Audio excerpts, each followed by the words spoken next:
अपना जो ऑब्लिगेशन है कंप्लीट नहीं करा है। Discharge by operation of law, operation of law में देखो क्या होता है, मर्जर हो गया, अनऑथराइज अल्टरेशन हो गया, इंसॉल्वेंसी हो गई, इनके बेस पर क्या होता है, एक जो हमारा कॉन्ट्रैक्ट है वो खत्म हो सकता है। देखो मर्जर हुआ, discharge by merger, when a inferior right acquiring to party under a contract merge into a superior right acquiring to the same party under the same और some other contract, a merger is said to be take place.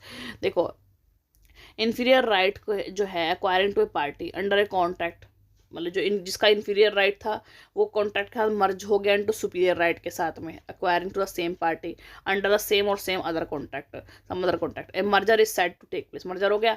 For example when the lessee of a immovable property becomes the legal owner of the property the lease deed is terminated. Suppose कीजिए मैंने किसी को अपनी building किराए पर दे रखी थी, ठीक है, तो वो उस टाइम पे क्या था, उसका किराएदार, ठीक है, उसने वो मुझसे खरीद ली वो पूरी बिल्डिंग, तो वो हो गया उसका ऑनर। हमारा किराएदार और ऑनर का जो पहले वाली लीज एग्रीमेंट था, लीज का जो कॉन्ट्रैक्ट था वो ख़त्म हो गया। मान लो मैंने उसको 5 महीने का कॉन्ट्रैक्ट दे रखा था तो वो ख़त्म हो गया, तो पुराना कॉन्ट्रैक्ट ख़त्म हो गया, नया शुरू हो गया। आगे वो अब किसी को और को रेंट पे दे तो अगला नया शुरू हो जाएगा, ठीक है। आगे है अनऑथराइज अल्टरेशन के थ्रू। अब देखो ये मर्जर के लिए क्या लिखा है, for a merger to take place the following conditions need to be met, the parties to the contract must same, जो पार्टीज है कॉन्ट्रैक्ट की वो सेम रहेगी आने वाले टाइम पे भी, ठीक है, चाहे वो चेंज हो जाएगा। There must be no change in the basic ingredient, basic ingredient में चेंज नहीं होगा कॉन्ट्रैक्ट के।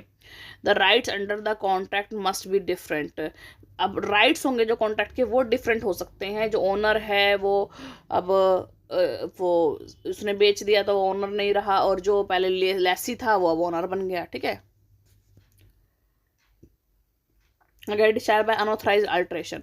When a material alteration is made in the terms of the original contract by the party without the knowledge and consent of the other, the contract is discharged and can be avoided. देखो अगर हमने original contract में जो material था उसका alteration कर दिया, उसमें चेंज बदलाव ला दिया है बिना सामने वाली पार्टी को बताए, तो कॉन्ट्रैक्ट क्या हो जाएगा, डिस्चार्ज हो जाएगा, क्योंकि अनऑथराइज अल्ट्रेशन किया है, सामने की अथॉरिटी नहीं ली सामने वाली पार्टी से हमने कि चेंज करना या नहीं करना, अनऑथराइज हमने इसको अल्ट्रेशन कर दिया है, तो सामने वाले के पास ये राइट होता है कि वो उस कॉन्ट्रैक्ट को डिस्चार्ज कर सकता है।